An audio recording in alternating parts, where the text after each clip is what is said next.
ईमानदार व्यक्ति के जीवन में तकलीफें और संघर्ष बहुत होता है, लेकिन उसे सफलता मिलना तय होता है, उसके जीवन में सुख आना तय होता है। नमस्कार दोस्तों, मैं अंकित और स्वागत है आप सबका मेरे चैनल पे। एक छोटी सी कहानी, ये कहानी आपके जीवन में बदलाव लाएंगे, इसलिए कहानी को अंत तक जरूर सुनिएगा। ये कहानी एक सौदागर की है, एक व्यापारी की है। एक सौदागर जो एक बार बाजार जाता है और जब वो बाजार में पहुंचता है और बाजार में घूमते रहता है तब उसे एक ऊंट दिखता है और वो ऊंट उसे बहुत पसंद आ जाता है। वो उस ऊंट के व्यापारी के पास जाता है और ऊंट का मोल भाव करने लगता है। बहुत देर सौदेबाजी चलने के बाद फाइनली वो सौदागर उस ऊंट को खरीद लेता है। उस ऊंट को लेकर वो अपने घर आता है और अपने नौकर से कहता है कि इस ऊंट को पानी पिलाओ और इसका कजा मतलब वो काठी निकाल लो। नौकर ऊंट के पास जाता है और ऊंट की जब काठी निकालता है, उसका जब कजा निकालता है तो वो देखकर आश्चर्यचकित हो जाता है। देखता है तो क्या, उस कजा के नीचे एक मखमल की छोटी सी पोटली होती है और उस पोटली के अंदर बेशकीमती हीरे होते हैं।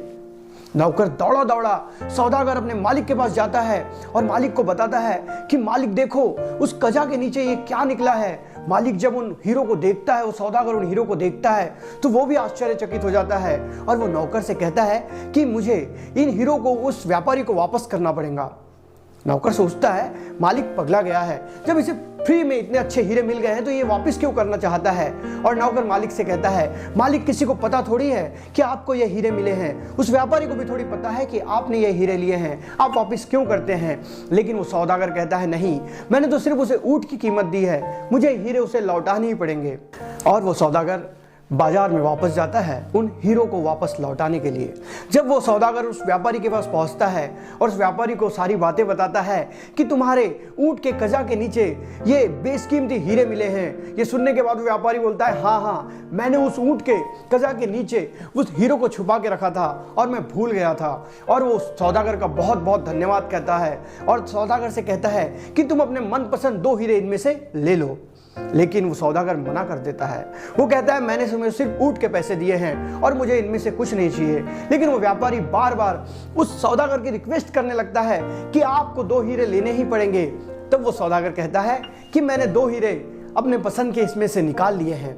ये सुनने के बाद व्यापारी भड़क जाता है और वो उन पोटली में से उन हीरो को निकालता है और गिनने लगता है। और गिनने के बाद जब देखता है तो वो पूरे हीरे होते हैं। तो फिर वो व्यापारी फिर सौदागर से कहता है आपने तो इनमें से कोई हीरे नहीं निकाले हैं। तब वो सौदागर कहता है कि मेरे पास 2 मेरे बेशकीमती हीरे ऑलरेडी हैं जो मैं किसी को नहीं देता और वो हमेशा मेरे पास होते हैं। ये सुनने के बाद वो व्यापारी कहता है कौन से हीरे।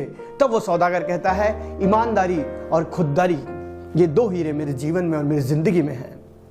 दोस्तों, हम में से कई लोग छोटी छोटी चीजों के लालच में अपनी ईमानदारी को डगमगा देते हैं।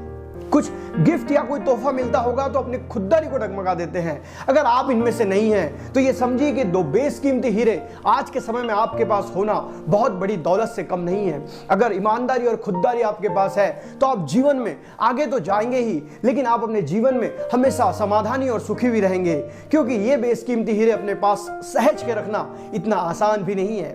दोस्तों, छोटी सी कहानी अगर अच्छी लगी है तो वीडियो को लाइक करें। मैं इस चैनल पे रोज एक नई कहानी के साथ आता हूं। तब तक के लिए अलविदा, जय हिंद, वंदे मातरम।